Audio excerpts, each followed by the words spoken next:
Bonjour à toi. On a tous des peurs qui nous empêchent d'avancer, d'atteindre nos objectifs et de poursuivre nos rêves.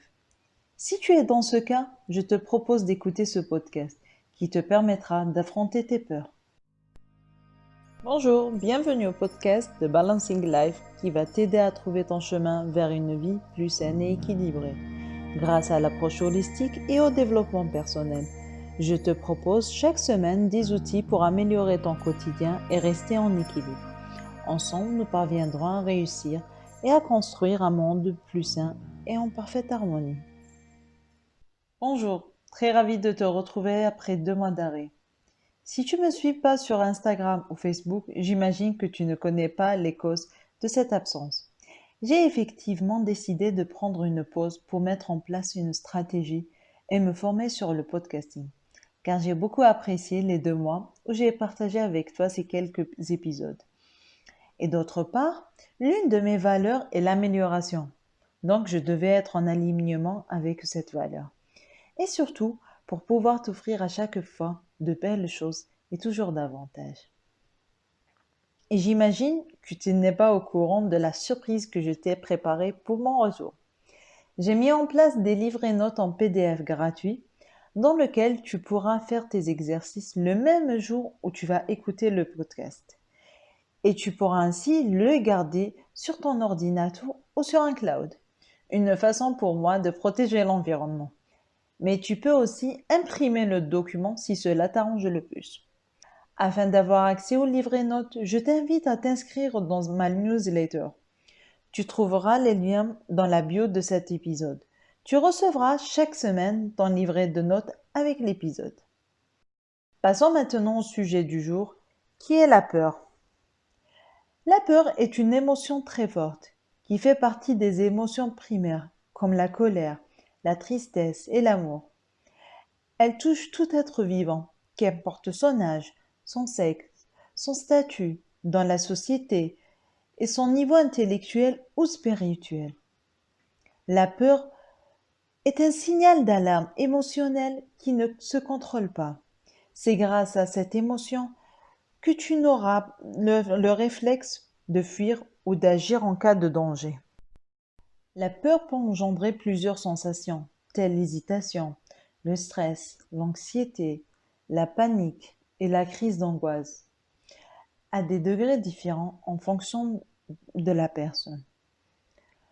Nous aimons tous tout contrôler pour nous rassurer, mais il y a toujours des situations qui nous dépassent, des imprévus qui font que nous avons toujours une partie de nous qui est vulnérable, ce qui nous pousse à avoir peur. La peur nous vient par différentes sources. Je commence par celle qui nous vient de notre éducation. Quand nous étions petits, nos parents nous faisaient peur parce que nous faisons des bêtises ou que nous ne voulions pas écouter et faire ce qu'ils demandent. Donc, ils trouvaient toujours des phrases pour nous faire peur et pour que nous arrêtions de faire ce que nous sommes en train de faire.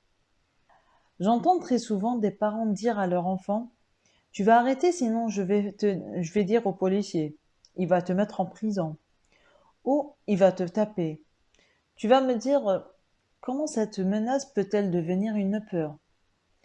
Je t'assure qu'à force de répéter cette phrase, cet enfant peut développer ou garder cette peur même après plusieurs années. Je ne dis pas que l'adulte réagira de la même manière que l'enfant, en fuyant le policier dès qu'il le verra. Mais ce comportement peut engendrer une peur de l'administration. La personne verra l'administration comme lieu de jugement et de sanction. Donc à chaque fois qu'elle aura à faire une demande ou réclamation, elle évitera d'y aller. Donc soit elle va procrastiner ce travail ou bien si c'est une tâche qu'elle peut déléguer, elle le fera avec plaisir et soulagement.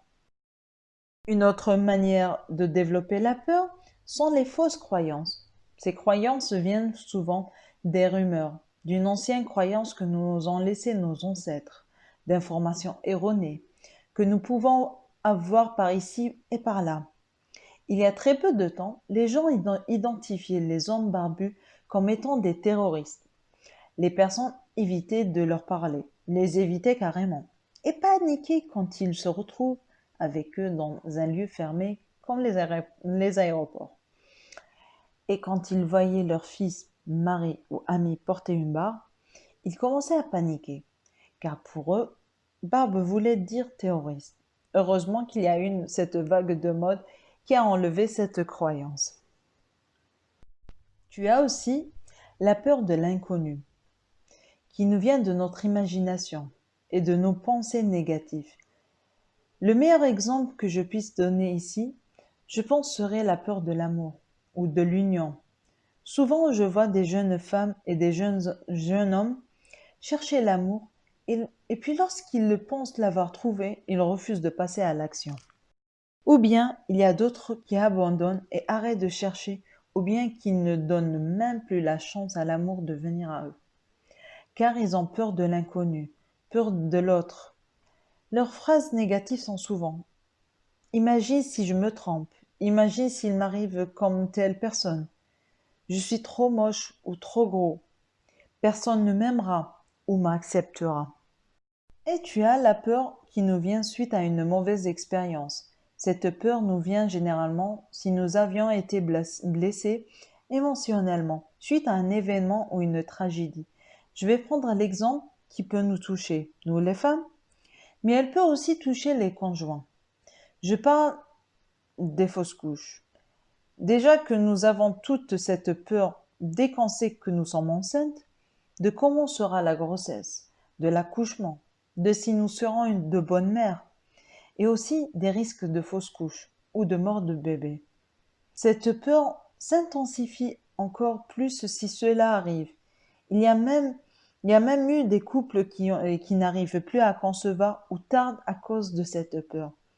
Il y a ceux qui sont obligés de passer par un accompagnement d'un spécialiste ou une thérapie pour diminuer cette peur, pour pouvoir un jour retomber enceinte.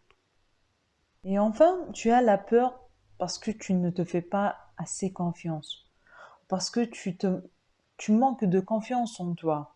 C'est généralement le cas des étudiants qui ratent un examen parce qu'ils ne se font pas assez confiance.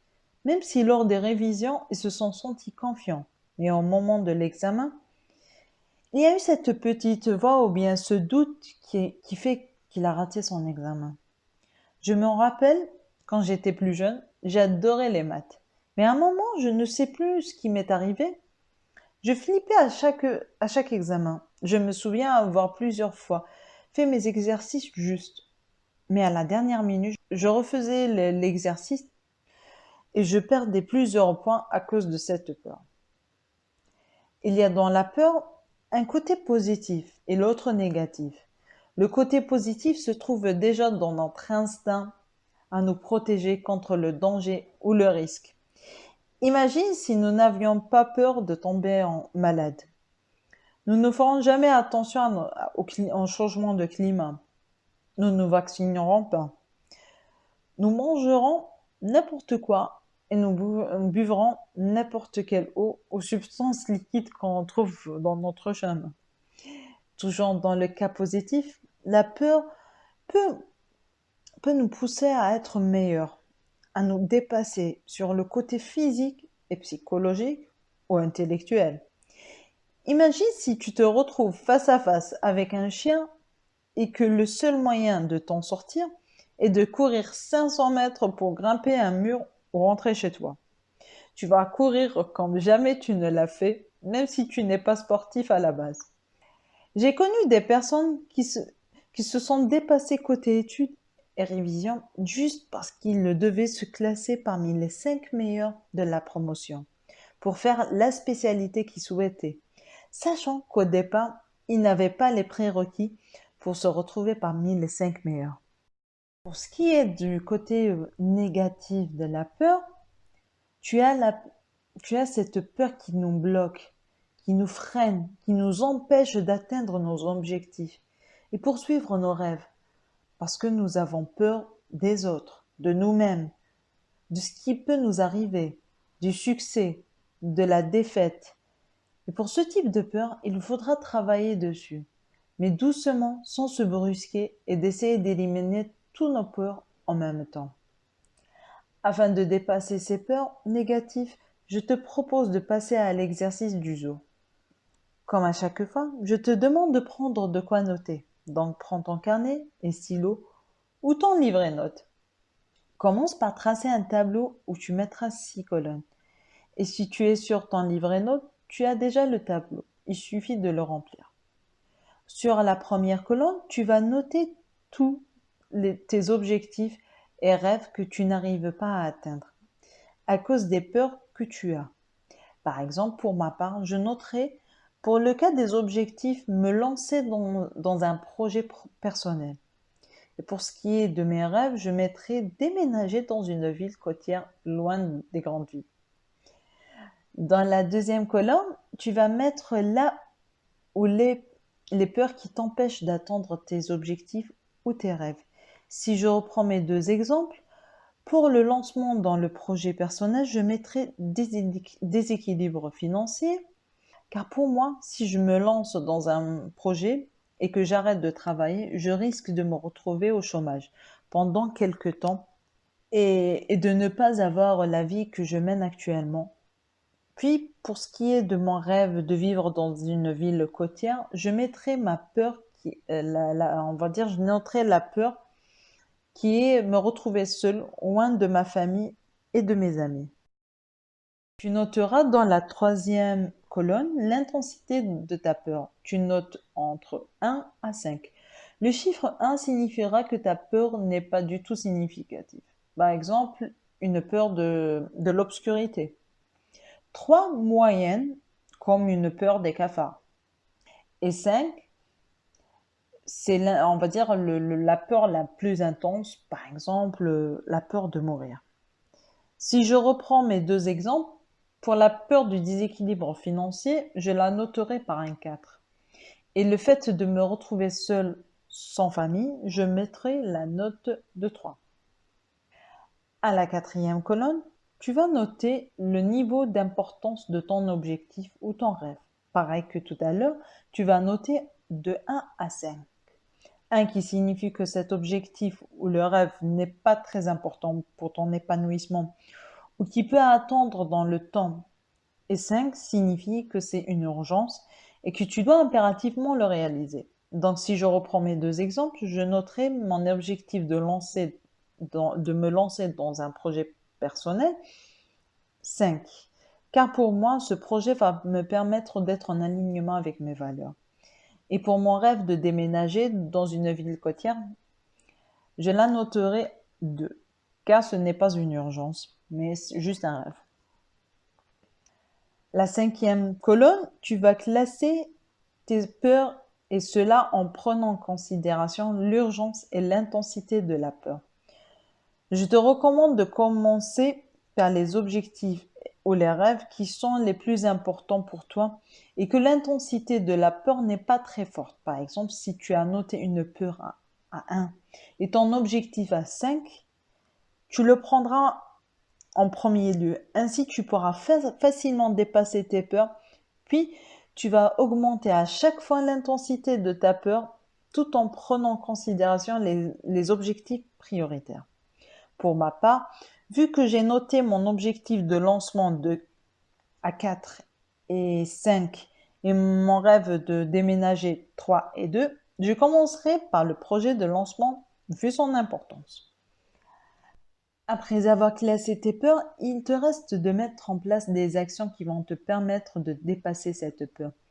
Et tu les noteras dans la sixième colonne. Pour mon exemple de me lancer dans un projet personnel, l'une des actions que je peux mettre serait d'étudier mon projet, de mettre en place un business plan. Une autre action que je peux faire, c'est de me former dans le domaine qui aura relation avec ce projet.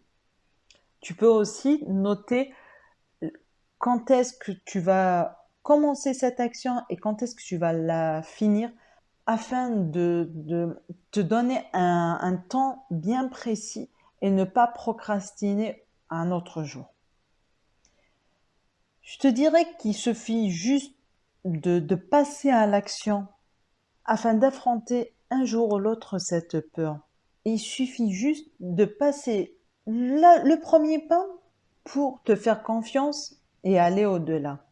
Sur ce, je te laisse faire ton exercice. Si tu as des questions ou tu veux simplement m'écrire, n'hésite surtout pas. Prends soin de toi et je te dis à la semaine prochaine pour un nouveau podcast. Merci de m'avoir écouté jusqu'au bout. J'espère que tu as apprécié ce podcast. N'oublie pas de partager avec les personnes qui en auront besoin.